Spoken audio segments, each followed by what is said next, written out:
Has a lot of assets for showing. Okay, Obaid, how would you understand if I said she's rich? Yeah, because of spirituality or religious state as well. No context. Obaid. Obaid, if we call somebody rich, I'm talking about she's rich in faith. I mean, if I come up to you, a woman walks by and I say, she's rich. What does that mean? Wealthy in terms of, you know, total capital income. Income, capital, assets, net worth, right? Dunya, like, Dunya with it. If I say, man, she's rich, how would you understand? Yeah, the standard that she have, the way she carries herself. She's rich. So if I said that he's rich, what does that mean? He's an excess. He has more than he needs, he's an excess. Okay, he's in excess. He has more than he needs. Okay, that's closer to the etymological meaning. But rich, I would just add by saying like showy. show it. The person is rich because you can see that they're rich. Yeah. The person's rich. Well, so I feel like it's all Sorry. But yeah, like I feel like especially when someone down the street and all you said is what you see, then it's what they show. And there are some people who are technically rich that don't look rich. But yeah. I know, tell me about it.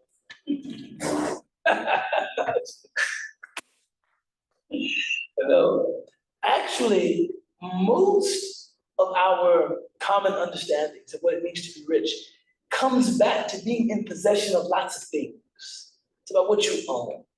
Whether it is things intended to attract the attention of other people, like cars and jewelry and homes and handbags and shoes and stuff like that, or it's stocks, bonds, investments. Assalamu alaikum, Sister Ndidi. How are you? Long time, man.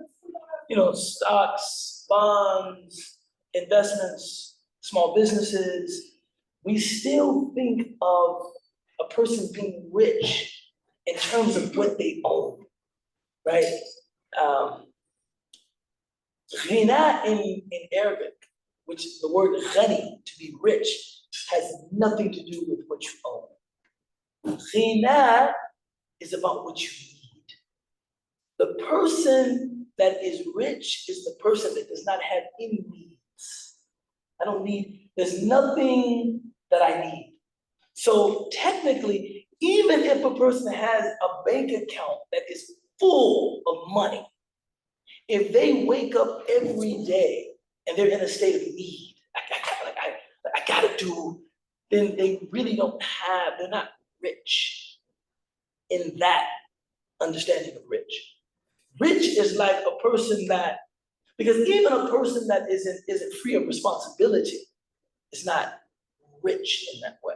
Now we use the term because supposedly a person that does have money, does have resources, does have investments, you would think that he or she has less need.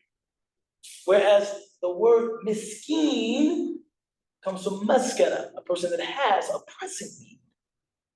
So yes, the word is used colloquially. What do you say? For a lot of money says rich. But really to be rich is to be without need. This is why they say el ghina ghina nafs. True wealth is the wealth of the soul. A person, and it sounds like, yeah, I mean, only people with money say stuff like that, right? But in actuality, if a person is content with what they have, and we have somebody from Chicago School of Public Policy here, we have to,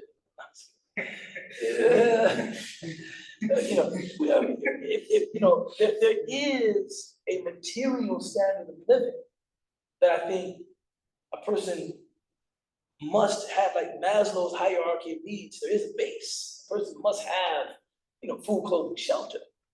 But if a person has those needs met, and he or she is like content, they don't feel compelled by an urge to go out and accumulate more, acquire more.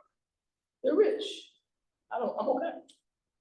The person that might have tons, an innumerable amount of possessions, but feels compelled to more. They're not free of need.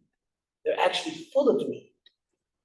When we say that Allah is El-Ghani, we only mean that Allah does not have any need. Allah has no need. This is something that as human beings, we can't even conceptualize what it means to not have need. Our entire existence is based in need. Well, for one, I need oxygen just to sustain my existence. Like I need to breathe just to live. I need water. I need food. And then beyond my immediate physical needs, I have emotional needs. I need companionship. I need friendship, right? When you think about God as being an entity or being existence that has no need of anything else. It is from there that you begin to understand God's mercy. Because, no matter who I have a relationship with, Allahu Akbar, Allahu Akbar. Allahu Akbar, Allahu Akbar. Ashhadu an la ilaha illallah. Ashhadu an la ilaha illallah.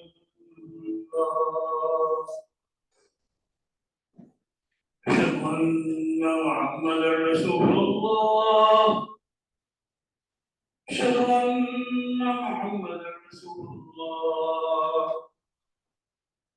حي على الصلاة حي على الصلاة حي على الفلاح حي على الفلاح الله أكبر الله أكبر لا إله إلا الله. La ilaha illallah Muhammad Rasulullah. So Jamaat al-Asr will be at 6:20 inshallah. The Jamaat al-Asr will be at 6:20 inshallah. So our existence is rooted in need. All kinds of need.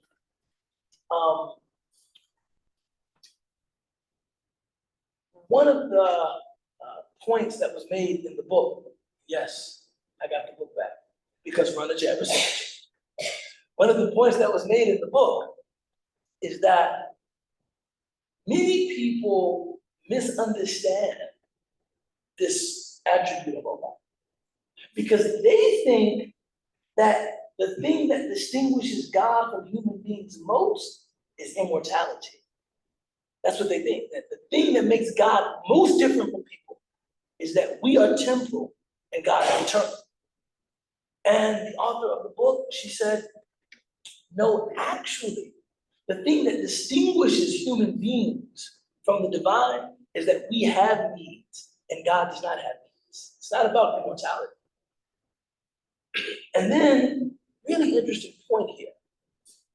When you look at Christian doctrine, there is much emphasis on God becoming human, for he so loved the world, right?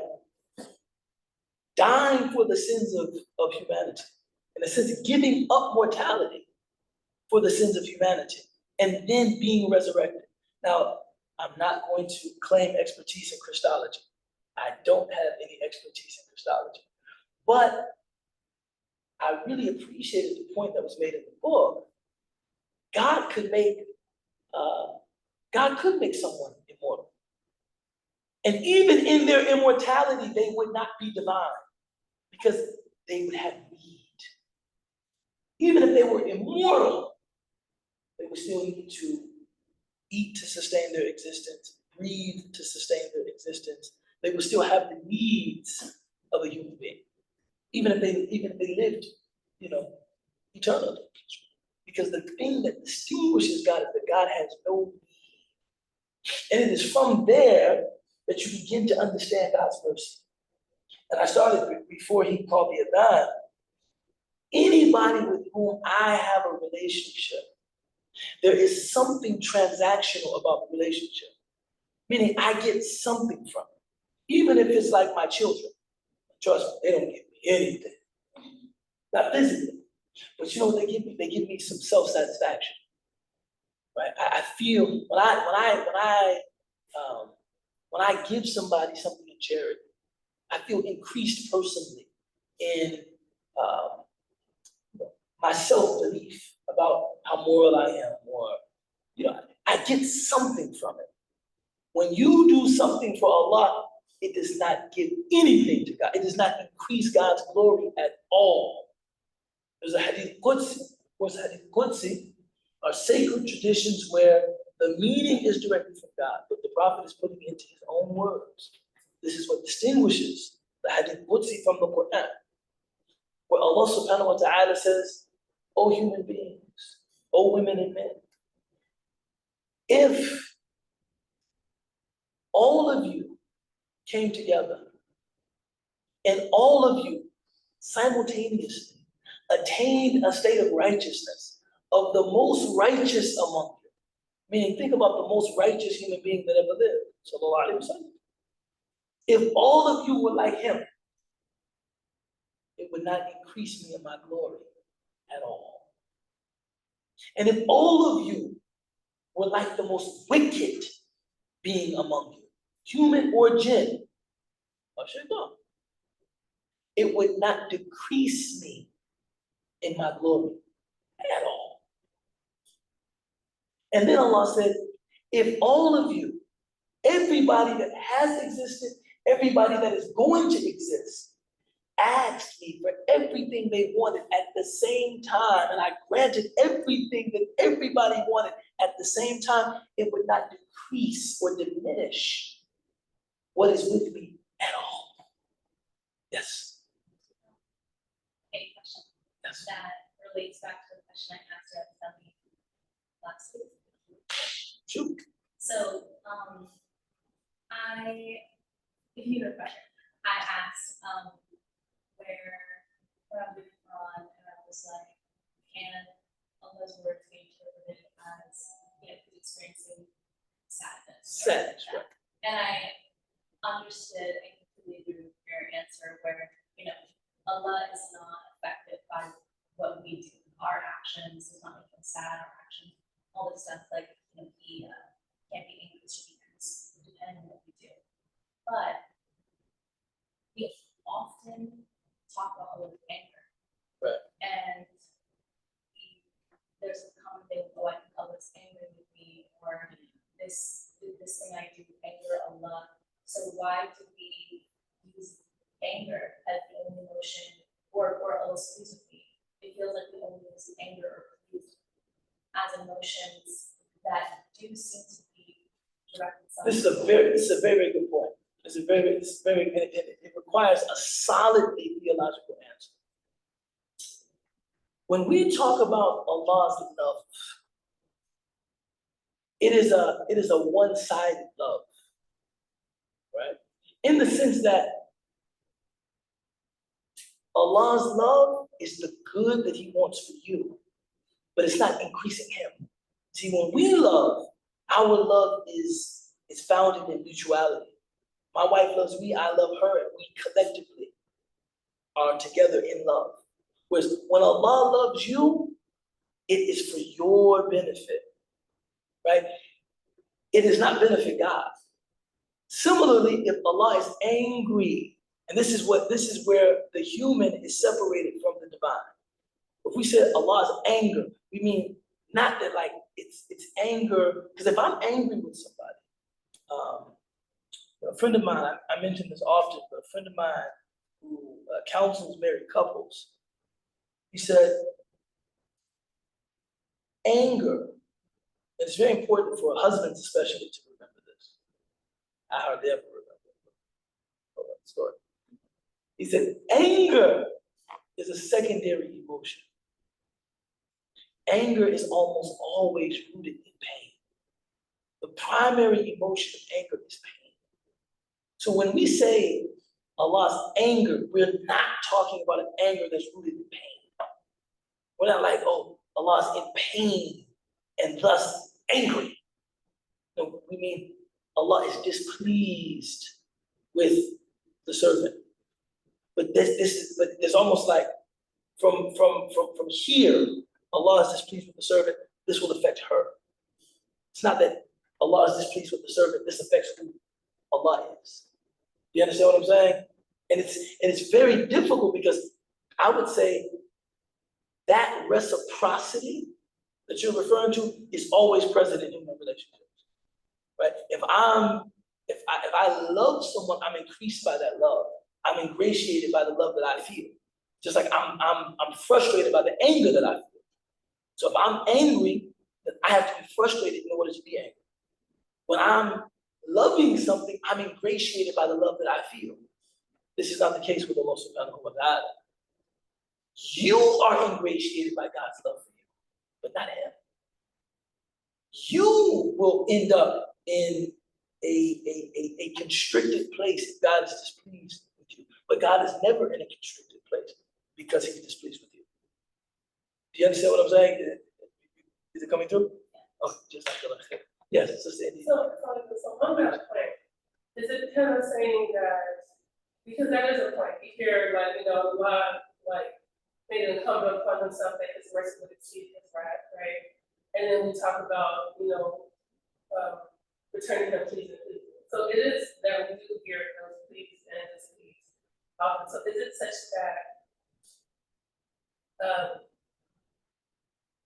I guess kind of going to the hadith already where it says, when I love them, when a servant does like derogatory or additional beyond the required prayers and worship, then Allah loves them, things like that. It's sounding like, I guess what I'm saying is the two balances of the scale is his wrath or his mercy, his pleasure or his displeasure. And when we do things that pleasure that are in alignment with what he wants for us.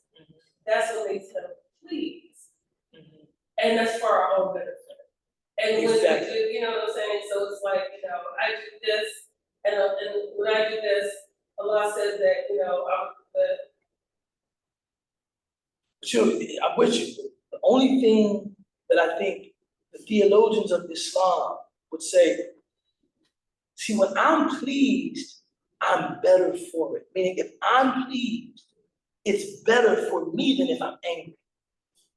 You see, you get. I'm talking about me personally. Like I'm not like acting Allah's part, right? I'm saying me, obey Allah. If I'm pleased, I am better pleased than if I'm angry. That is what is not. That doesn't exist with Allah. Allah is Allah is pleased. Allah is angry, and we're better for it. Allah is angry, and we're worse for it. He's not worse for it. That's all I'm saying. Is that it does not mean that God's pleasure with us or God's being pleased with us. It's weird because the word. I'm really into language. I'm really into words. These days, it seems like the word pleasure has such a sensual connotation. You say pleasure. It's not the same as saying pleased. So if I was translating, I wouldn't say God's pleasure. Pleasure sounds so sensorial, but pleased sounds more like joy. Mabsood, pleased. Whereas you say pleasure, maybe this is becoming quite what are we talking about here again? But this has become quite risque, hasn't it? So yes, when I'm pleased, I'm better than when I'm angry. Whereas when God is pleased or angry, there is no Subtraction or addition. there is no subtraction. There is no deduction, no diminution from God's divinity when he's displeased. And there's nothing added to God when he's pleased. And it just means that we either get more blessing from it or protection or mercy or less. That's all. It just means that whatever the signs or effects of God's being pleased with us are, we will experience those. Whatever the effect of God's being displeased with us are, we will experience those. Now, to simplify this even further, God's pleasure, many people say, I say God's pleasure, God's being pleased. God's being pleased or displeased is only determined by faith. That's it. It's only determined by faith. That's the only, meaning it's not determined by any secondary effect, meaning it's not determined by wealth. It's not determined by health. A person could lose their wealth, lose their health. It's not even determined by worldly happiness. A person could be sad. That does not mean God is displeased with them. Right? It's only determined by faith. Those that have faith are, God is pleased with them. Those that lack faith, God is displeased with them. Period. Because sometimes when people are trying to, in a sense, divine, God's pleasure and God's displeasure, they're often looking at those secondary effects. Well, I'm sad. God must be displeased with me. I'm poor. God, you think God is what, displeased with the people of Gaza? And what, pleased with the Israelis? No, that's not. It's about faith. Those that have faith, God is pleased with them. Those that do not have faith, God is displeased. End of story. An attempt to look at anything else, you will end up misled. Because you will see people that have faith, but are just in difficult emotional states or difficult physical states. And you'll see people that have no faith whatsoever, and they feel like it's the greatest day of my life. Right? So that the only thing indicative of God's being pleased is faith. Yeah. Last one on this, but, so now I know when I was reading before, I was like, oh, I'm sensing sadness, and it's like, I think it's my own sadness, so like, it's like, reflecting onto it. But we talk about God's pleasure, God's displeasure, and I feel like Allah is Allah, like, would have more complexity than just pleasure and displeasure. Are there any other emotions per se in between, or is it just? No, I think the way that you started your question was very, very wise. Now here it comes. I think the way you started the question was very, very wise. When we're talking about pleasure, displeasure, these are really markers for us to gauge our own states in terms of how we're engaging our faith and relating to God. Right? We don't speak about Allah as having like a range of emotions per se, because divinity, or you could even call it Godhead, does not change. That's what I'm saying. There's no, because change implies that something is coming closer to completion, closer to adequacy, further away from adequacy, further away from completion. Something is good, bad, up, down. We're saying that does not inhere in divinity. It's not go up, down, happy, sad, ambivalent, unsure. No. That does not inhere in divinity. But in our experience of the divine, we speak about God's pleasure, God's displeasure, as it affects us, as it relates to us, but not as it relates to God. You understand what I'm saying? So in as much as we're talking about, how those things relate to us, I mean, we acknowledge God being pleased with something. We acknowledge God demanding something. So like something that is followed, it's an obligation. God demands this of me. We also acknowledge things that are what we call mubah. These are things that are permissible. God does not demand them. God is not displeased at their performance or non-performance. There are things, almost, if I were, and I normally would not hazard, but this is a safe space, mashallah, indeed, you say I'm good, Sandy say I'm cool. I would say mubah would represent indifference. Almost like God is not, although I would never say God is indifferent. That's far too anthropomorphic. God is indifferent, but if something is permissible, it doesn't displease God, doesn't please God. It's kind of neutral. That's it. It's neutral, it doesn't. You know, it's like wearing green as opposed to wearing white. Just doesn't, you know, I mean, say. Which that's for us too, I'm saying, we're not trying to decrease us or increase us. And Because it really all boils down to what you said for it or what the lesson for it. yeah, and this is actually, you know, Dr. Sherman Jackson just wrote a book called The Islamic Secular, which is one of those books that you're reading and thinking, okay, some people in the world are just much smarter than me, because I just can't understand why you dedicate 400 pages to an idea that seems very easy for me. Like, I'm reading the book, and this is like not only a teacher, this is like a mentor. So I wouldn't tell him. Nobody tell him I said it. But I'm thinking, like, I just don't understand why you wrote this book. I mean, this is a tour de force in research. Really, and all he's attempting to say in the book is that Muslims understood the term secular in a way that was much different than Christians, and then into the Enlightenment, and then into, I guess, the scientific revolution. That Muslims understood secular to mean it's an area of human endeavor that still takes place under kind of God's gaze, but God doesn't have a vested interest in it being this or that.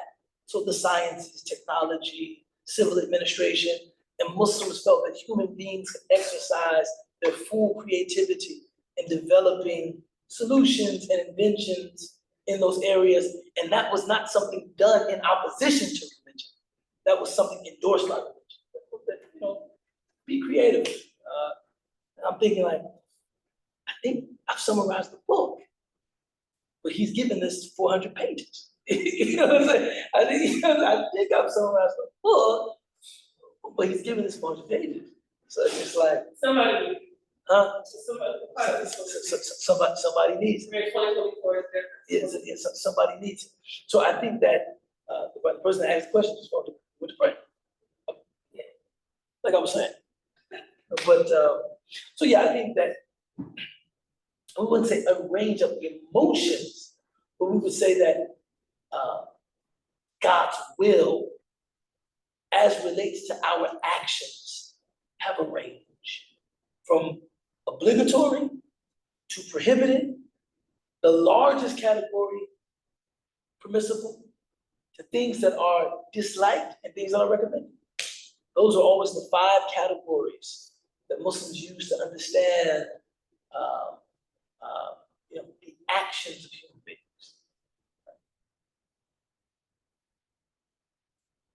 الله أكبر الله أكبر أشهد أن لا إله إلا الله أشهد أن محمدا رسول الله حي على الصلاة حي على الفلاح قد قامت الصلاة قد قامت الصلاة الله أكبر الله أكبر لا إله إلا الله.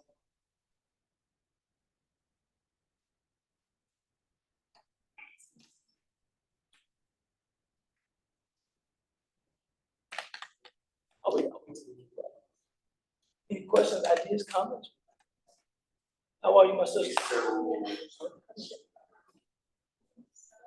Impulsivity, Islam, impulsivity Islam. So, I've been reading about ADHD, having recently diagnosed with ADHD and all that. So it's like it has a different neurology, different, impulses. So when it comes to Islam, it's one Quran, it's one honor, one thing. So what do you think? Yeah,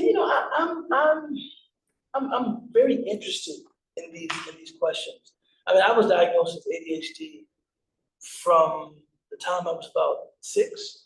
My son has also recently been diagnosed with ADHD.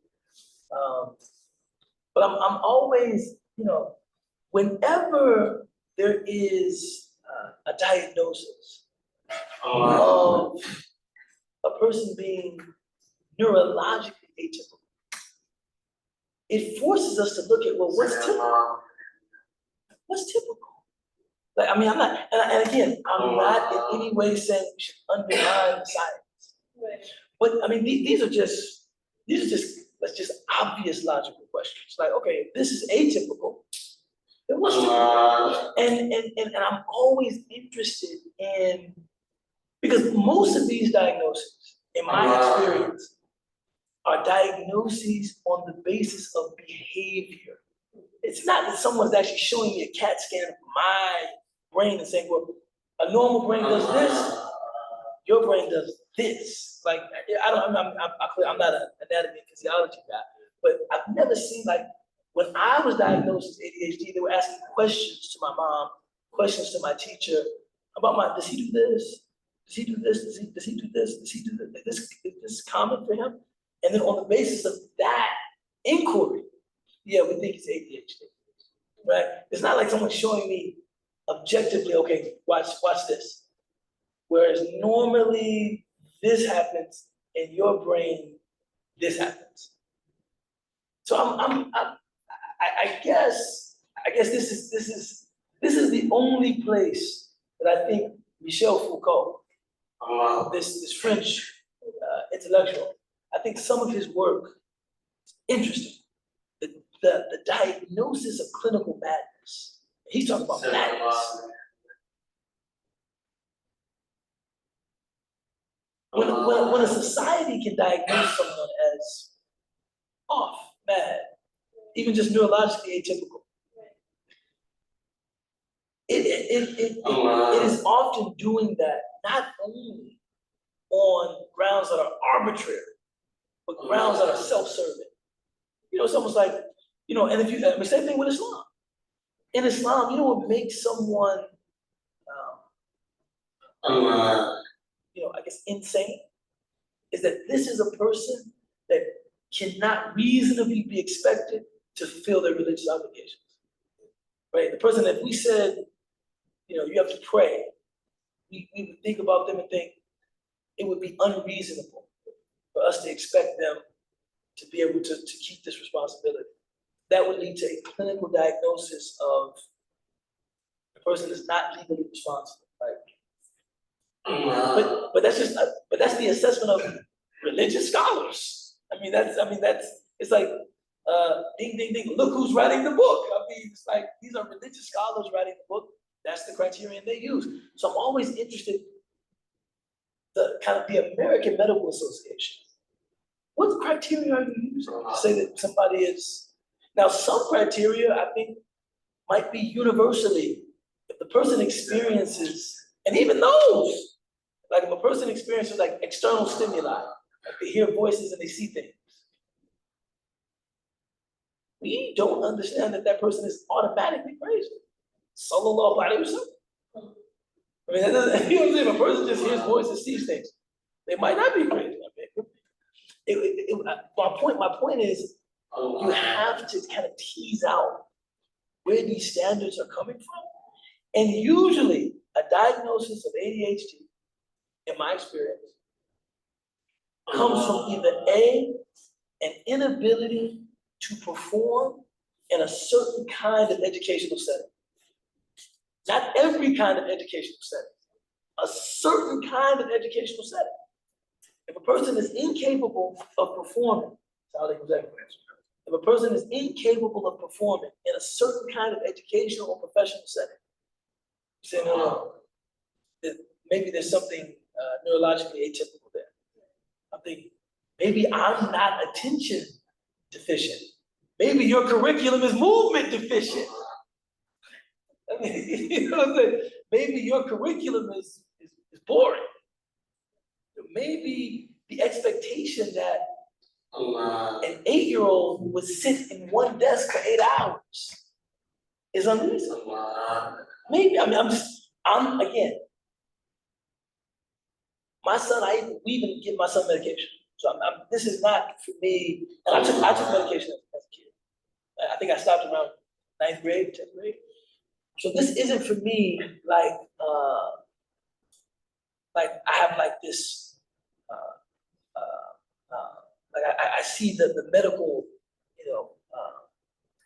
profession is just this malevolent force in the lives of Americans. I think there's much benefit in some of that medical practice, but I am going to ask just some very obvious questions.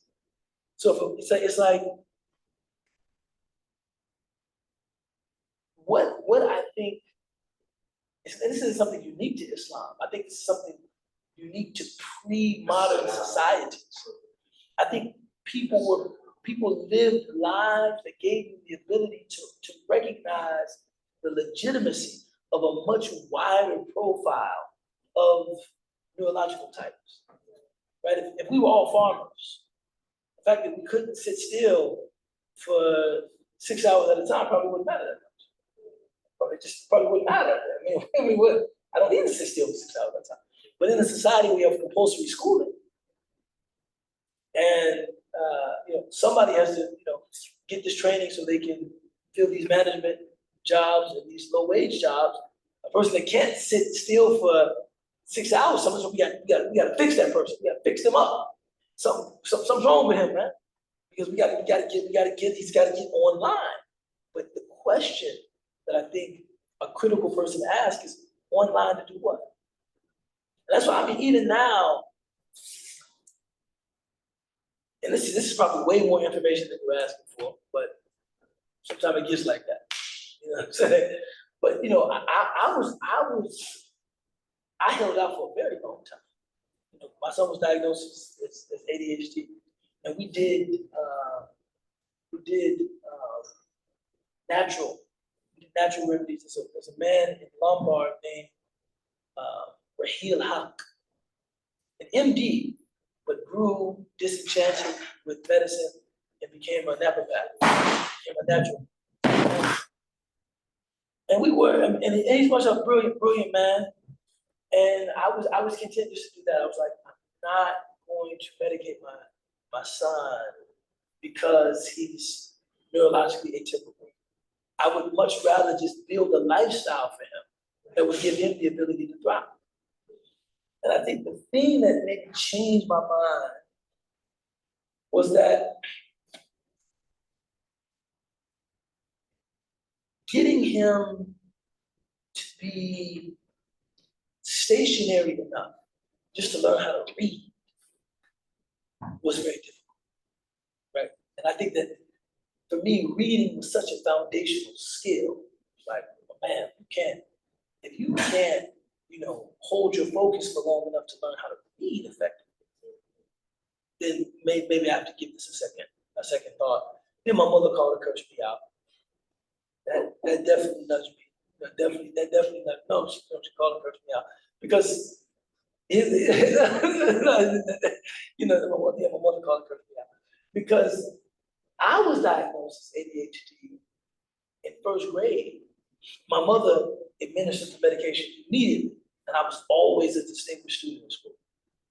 So I was like, I gave you the tools to thrive in school, and you had choices when you graduated, and your son deserves the same. You're making him suffer your politics. And I didn't agree with anything she said, but I appreciated her passion for the well-being of her grandson. Keeping your impulses as per Quran, do you think it's a struggle or? As an adult. I mean, only when I'm walking past a car dealership.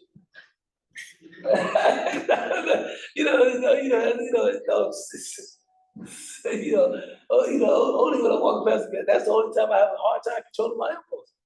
Other than that, other than that, I think I do really good.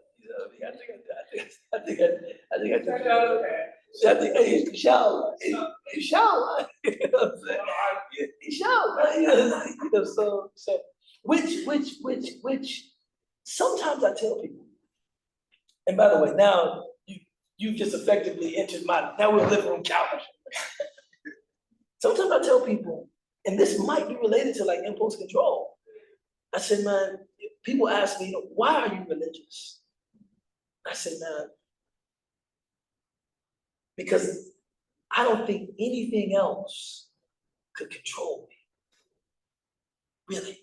When I think about how badly I want what I want, whether it's good or bad, it would take the risk of offending my Lord and Sustainer, or the threat of an eternal hell to stop me from doing what I want to do. And nothing else would be enough. Anything else, I would be operating on the basis of just expediency. Can I do this and get away with it? I don't, and that's what that's what can I get away with this? The fact that, like, when I see people that aren't religious, this is just, maybe I'm just a savage or something like that. When I see people that aren't religious, and I'm thinking, so political correctness and the laws of the United States of America are enough to ground your moral commitment.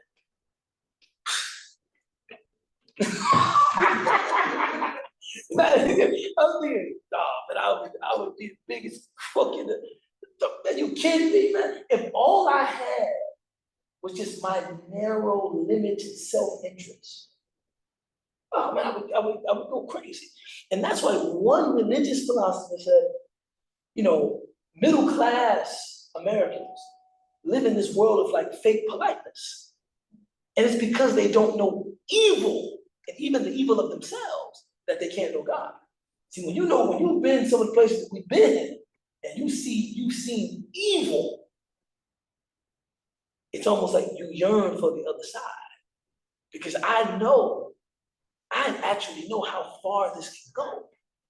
Like, I know, man, if a person really gives himself with abandon to just desire, to what they want, with all of its short-sightedness, with all of its, I'm doing what I want. Man, this can destroy you. This can take you to some very dark places. And if you're a person that your life has just kind of shielded you from that, you might not understand the imperative of religion. Like, why does anybody, why do you need that? Why? Oh man, because without it, it can get dark down there. It can get dark out there. Dark. Some dark places. So impulse control, I think I rely on my faith for that. The idea that it's like, wait, there's things that I want, but Allah is watching. Right? And then some of those other kinds of, I guess, impulse control with a less moral Vedas. Just impulse control. I think what I've done is I've tried to build a life for myself that kind of embraces all of those idiosyncrasies. So just like right now, if I had a job where I had to just sit like this, it might be very difficult for me.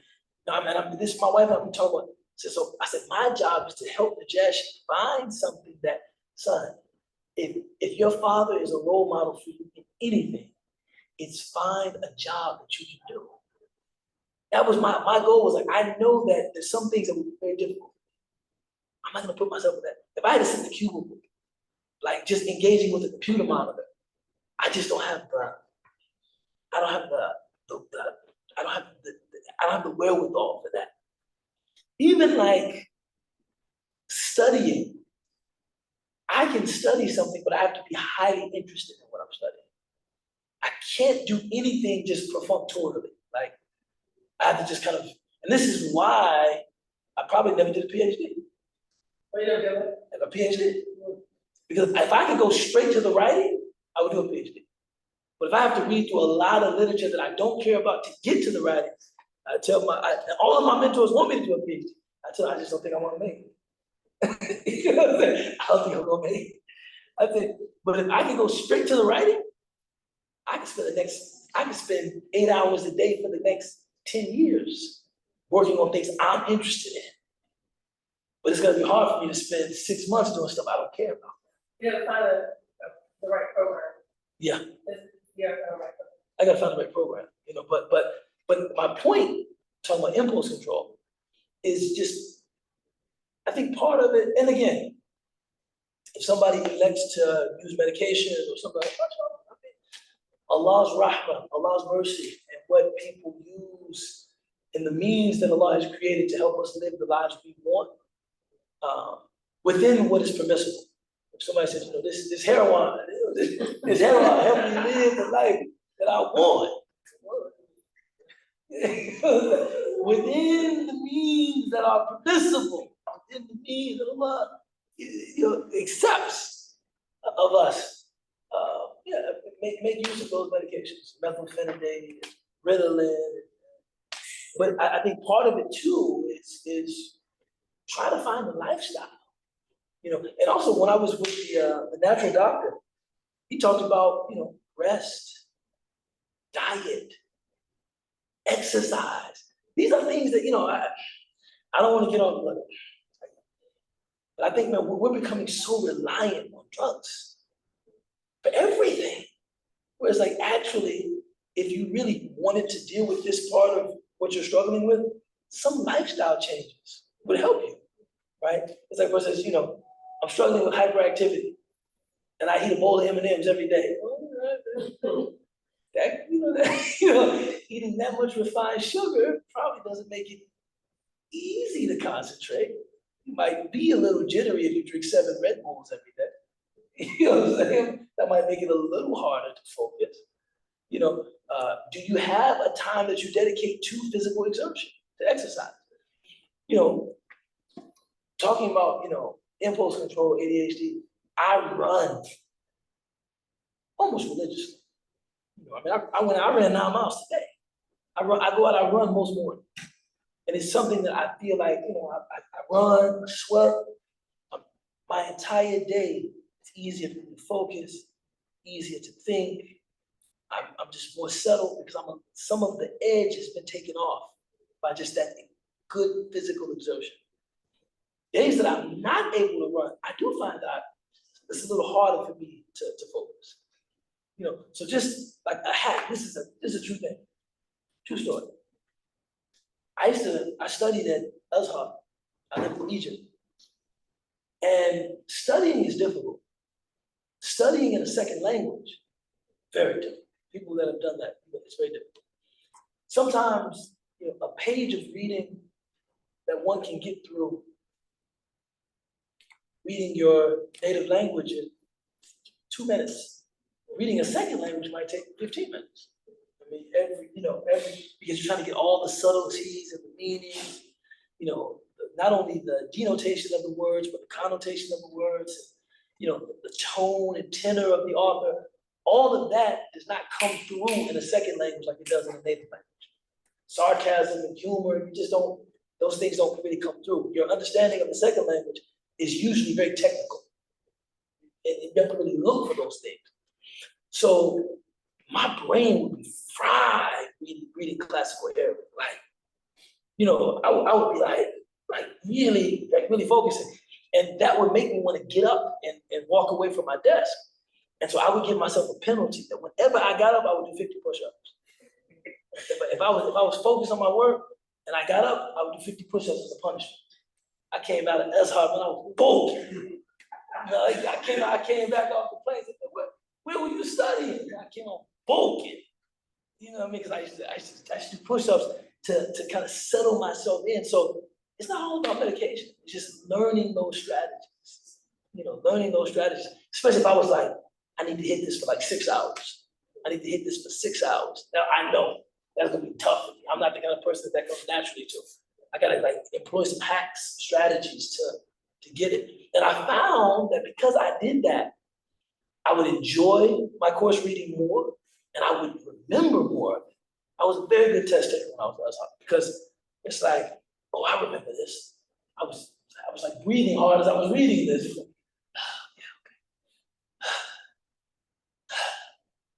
Yes.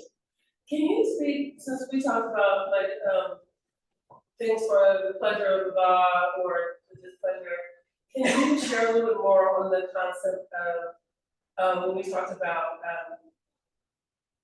the things that are happening, well, so I'll clarify. When you're experiencing certain things when you're experiencing certain difficulties or trials and tribulations, that they can be Allah not necessarily displeased, but actually trying to elevate your station or. You know the amazing thing, I was thinking about this. You know, sometimes the way we engage our relationship with Allah indicates that we really don't want to worship an all-powerful God. We want to worship a divine Santa Claus that gives us everything we want.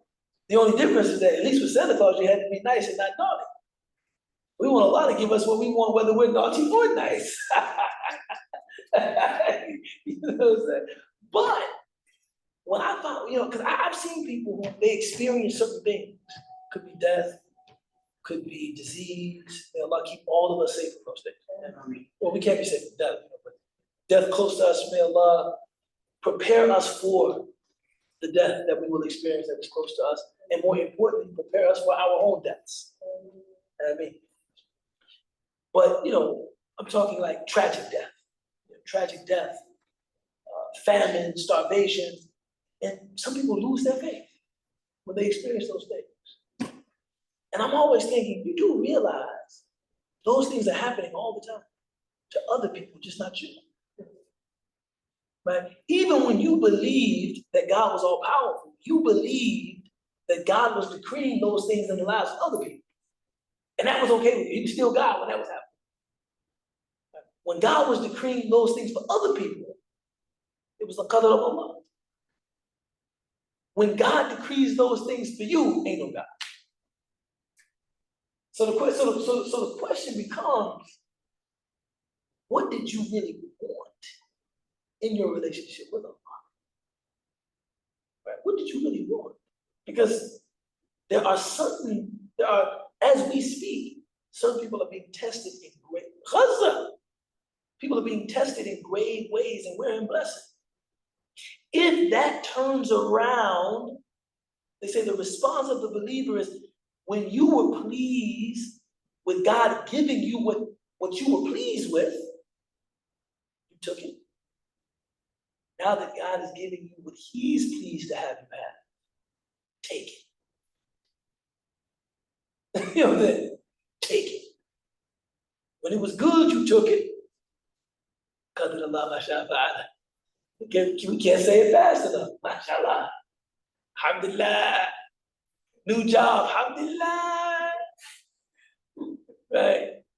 New house. Mashallah. You can't say it fast enough. But now that God is giving you what He wants you to have, I just why would God do this? Wow. You don't realize when you were settling into your new house, somebody was in your situation. They were saying that. No, this is the wheel of fortune. What I like to remember is that the only thing that determines whether God is displeased or pleased with us is faith. They say if something happens to you and it increases you in faith, it's a blessing, no matter what it is. And if something happens to you and it decreases you in faith, it's a curse. No matter what it is. No matter what it is. When you see the world through that lens, everything looks different. And that's one of those perspectives that flips the world. Right? But it doesn't mean success is bad. If success, you say, alhamdulillah, success is a blessing. But if through success, you start feeling self-sufficient, independent, and not in need of Allah, which is one of the dangers of success. So the Quran is deep. So Surah Al-Kahf, the story of the two men of the gardens. What a lot of people don't realize, both of them were believers. See, people read, and this is the beautiful thing about the story. The story doesn't really have a villain, because The one that has the guard that's destroyed makes Toba at the end. At the end, he comes back, oh, well, I wish I never would have made sure, like I should have known that whole story. And I just have to get hood with it. That whole story is about what the money can do to you. This is a person that had faith, but he had so much money. He started to feel like, That's something that will never change. man, God, I mean, maybe, God, who needs God? God, it's when I'm reading the story, I can see his face. God. You talking about God? You talking about God? God. Man, look at this money. You talking about God? God. Who need God? Then he says what? ولولا إرددت إلى ربي لأجدن خيرا منها منقلبا. Even if I return to my Lord, I probably will have something even better than that. See, this is a believer. Even if I went back, even if I died, even if there is something. And then he says, first thing he says is, I don't even know if there is an after. Maybe not, I don't know. This is what I think we need like a Quranic pedagogy that's based on real lived experiences. How do we go? Because life has taken me some crazy places. And I've talked with people that had so much money that they actually talk like this. That's what I say. Sadaqallahu ta'ala al-azim. You see, some people you haven't been, like again, you haven't been down those dark, you haven't been in those dark corners. I've been around people that had so much money, they talk like this. I remember I told you, man, family member, starting a professional basketball league in London. I said, man, I hope God blesses this. Not a practicing Muslim. He looked at me and said, God, this league is not going to be formed because of God. This league is going to be formed because of skill. He said that with conviction.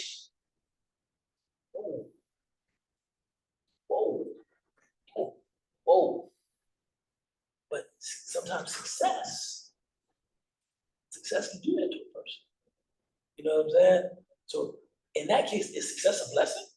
If success leaves me talking like that, full of myself, losing my faith, and then you find people, bombs exploding above them, nothing, praying Eid in a masjid, in a place that used to be a masjid that's now rubble.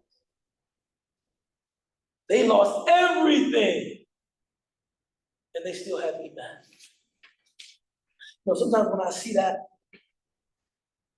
part of my dua is this, or part of my conviction is like, and I say this for all struggling and oppressed people. Allah will not, these people cannot be the losers, and their oppressors cannot be the winners. That just can't be the word. That can't be true. That can't be true. Right? In this world, yes. But in total, that can't be true. That can't be true. There's too much that can't be true. Sometimes I see the faces of those people on television like that. Y'all understand that he can't win. That can't be true. That can't be true. Right? That can't be true. That can't be true. I think, like I said, man, if I died and learned that there really was nothing else, I would come back to life just to say, hey man, this was messed up. You know what I'm saying? This can't be true. Just that realization is gonna bring me back to life. This can't be true. There was nothing on the other side. This can't be true. And it wouldn't be that, there was no paradise. No, the evildoers couldn't have gotten off with this. They couldn't have gotten away with this. They couldn't have gotten away with this. I remember Will Caldwell gave me that. I was telling him, just confiding in him as a friend and a brother, I said, certain things are hard on my Iman. certain things.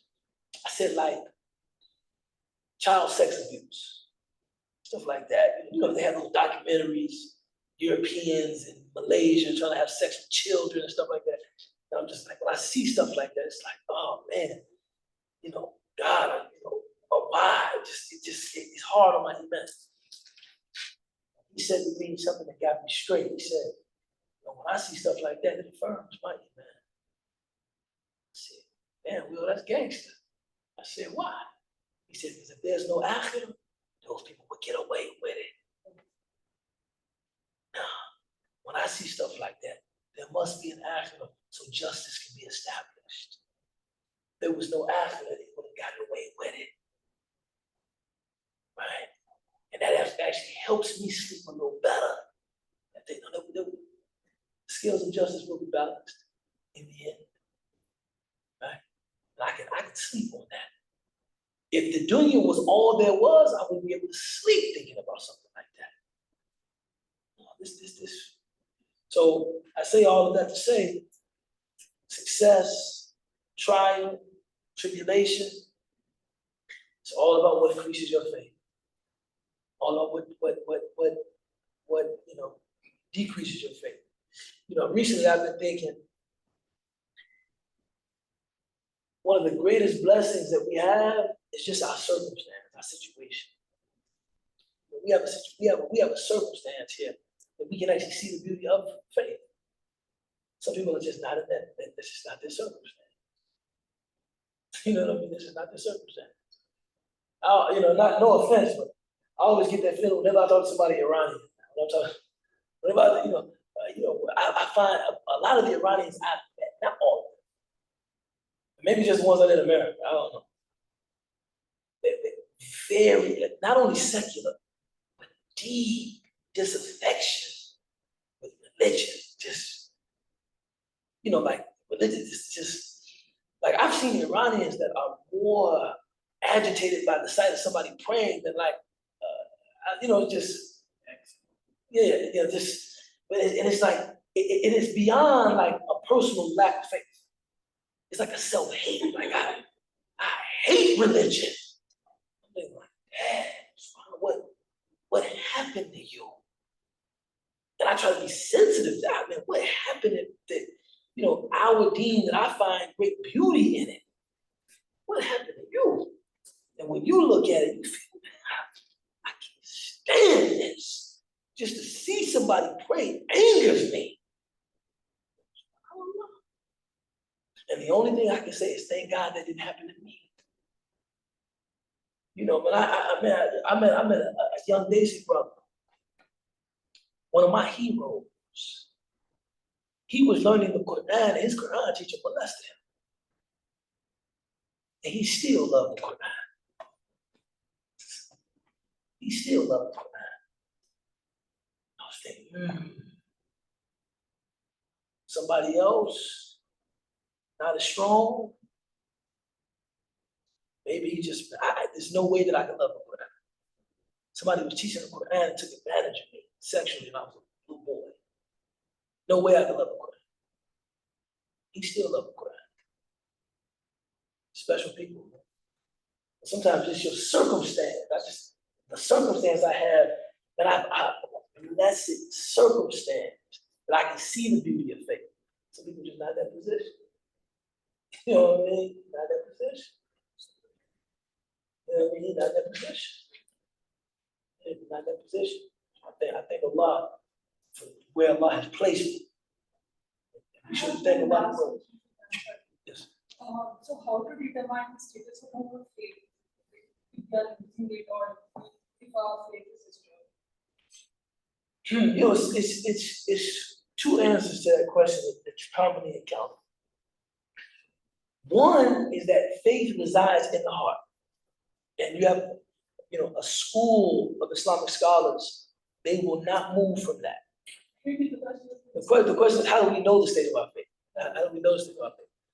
You got some Islamic scholars, I'm gonna give you just a little bit of historical context on my way out the door.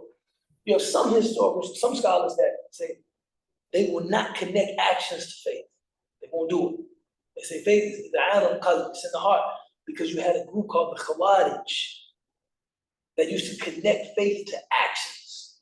And if somebody sinned, this would be an indication that they didn't have faith or that they lost faith, and they would use that as a pretext to kill them, take advantage of them. It was really bad. So you had some scholars that would come down hard and say, faith is in your heart. A person could drink, fornicate, commit adultery, commit major sins and still be a believer if faith is in our heart. And we don't go any, like we have no, these are the scholars that would say, they would emphasize the only thing that determines a person's faith is what if they feel in their heart that they have faith, they have faith. Right? It's felt in the heart, articulated with the tongue. Other scholars say, no, it's felt in the heart, articulated with the tongue, manifests on the limbs. So that if you find that you're not praying, you find that you're disobeying Allah, you find that you're unable to fulfill your religious obligation, this is an indication that you've lost your faith, that you don't have it, or that your faith is weak. So both of those opinions, one group of scholars, and again, historical context is important. One group of scholars wanting to protect the integrity of the Muslim, right? Saying, look, the Muslim says he's a Muslim, say he has faith, you don't question it. No matter what you see them do. He's a Muslim, he's a Muslim. Because he's looking at the Bible. If you say he's not a Muslim, you might kill him and rob him. You know what I'm saying? It was really like that. Then you have another group of scholars that says, your actions are always an indication of your faith.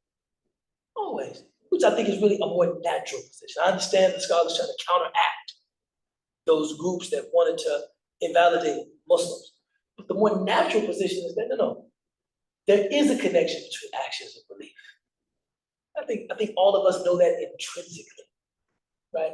Now, where I think the nuance in that second position comes in is that faith that is weak is not non-existent. See, faith can be weak and be present. You know what I'm saying? I'm always impressed, and maybe I shouldn't be impressed with this, but to me, I'm impressed with God's mercy. There may be a Muslim doing everything under the sun, but will not eat pork. Rob, break, kill it, steal it. No, I don't eat no pork. I ask myself, well, now, you certainly do other things that are halal. What's the thing with pork? That might be the last straw. No. This thing, that would be a step too far for me. That would be a step in a different direction. I remember when there was a brother struggling with his iman, and he had the sister he was talking to, not Muslim, and she wanted him to participate in some of her Buddhist kind of circles.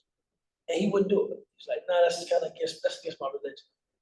And when she said to him, against your religion, the drinking, the smoking weed, that's against your religion.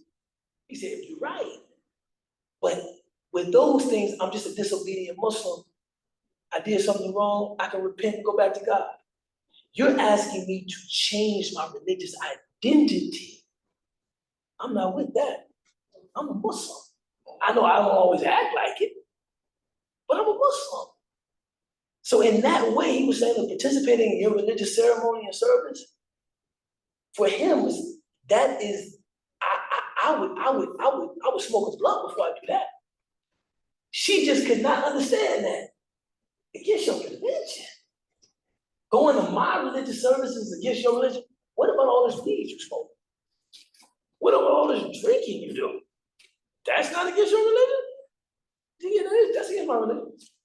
But I can just repent from that, and I'm still a Muslim.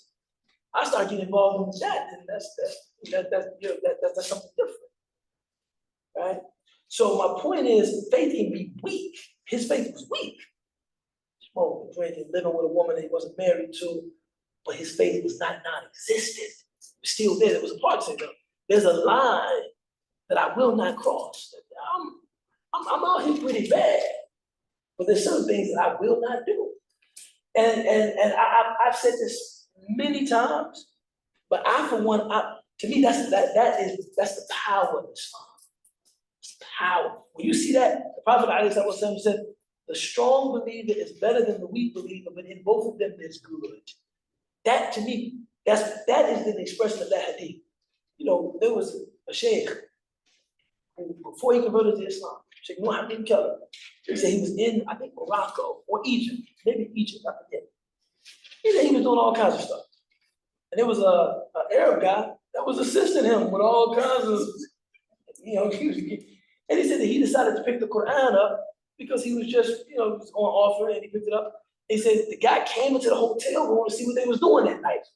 He said, girls and drink, what we doing?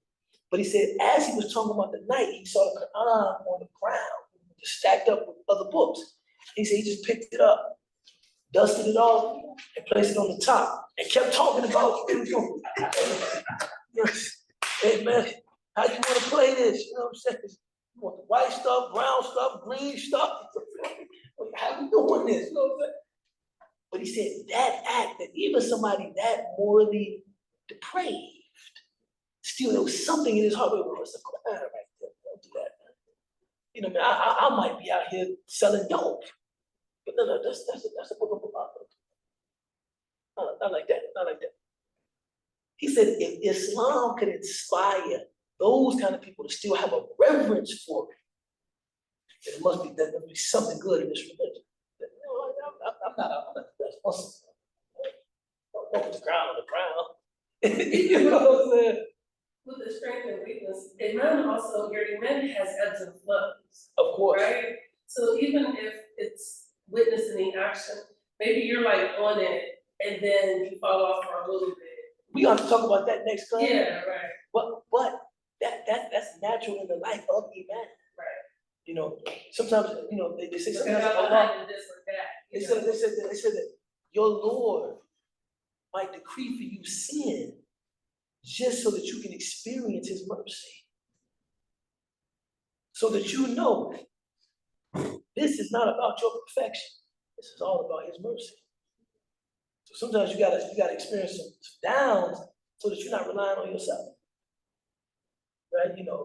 Ibn Ata'illah speaking at the top of the tradition, Ibn Ata'illah, he said, if your hope in Allah decreases and increases with your sin, you really don't know Allah. You know what I'm saying? Meaning like, whether I'm up or down, my hope is in you. I know that's all. Like if I'm up, my hope is still in you. If I'm down, my hope is still in you. SubhanAllah. And there's a lot to that. Because some people, when I'm up, my hope not in you, my hope is in look at what I'm doing, man. I know I'm good. My hope is in me. And when I'm down, I don't have hope in anything. No. The movement, when I'm up, my hope is in you, Allah. When I'm down, my hope is in you, Allah. بسم الله الرحمن الرحيم والعصر إن الإنسان لفي خسر إلا الذين آمنوا وعملوا الصالحات وتواصوا بالحق وتواصوا بالصبر سبحان ربك رب العزة عما يصفون وسلام على المرسلين والحمد لله رب العالمين. جزاكم الله خير. جزاكم الله خير. السلام عليكم. السلام عليكم.